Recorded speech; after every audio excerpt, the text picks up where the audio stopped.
This is one of the only things I really learned in high school, sewing. I remember telling my grandma back in the day, because my grandma showed me a lot of things, but sewing, she always said that, when you're in school, if they teach you to sew, make sure.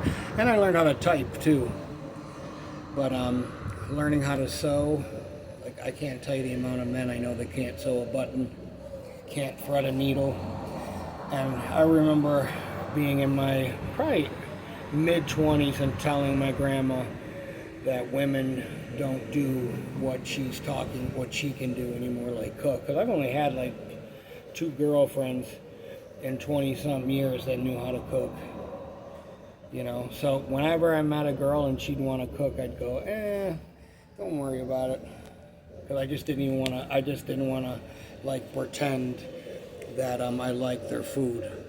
But, it's just crazy to think. But that's what women's role was so vital to the household. Because, when I was a kid, most moms, stayed home. It was the way it was structured. That was the balance that God intended us to use. It was the blueprint. There was a reason why he made 2 different subgroups of humans, a man and a woman, and 2 different sexes, but the world rejected that. They wanted to do it their way. And not that I'm not going to fucking apologize for any of this, because I don't need to explain that I'm not misogynistic or anything, but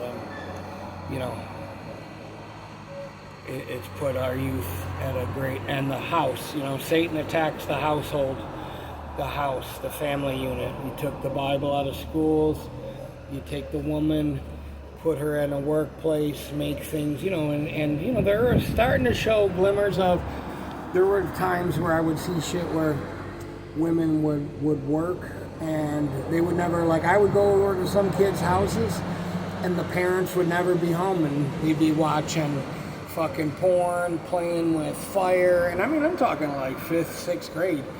It's crazy, but it's like, part of these school shooters and shit, a lot of it's because, there was no discipline, the parents weren't home, the parents let Barney and video games raise their kids, and this is what you get.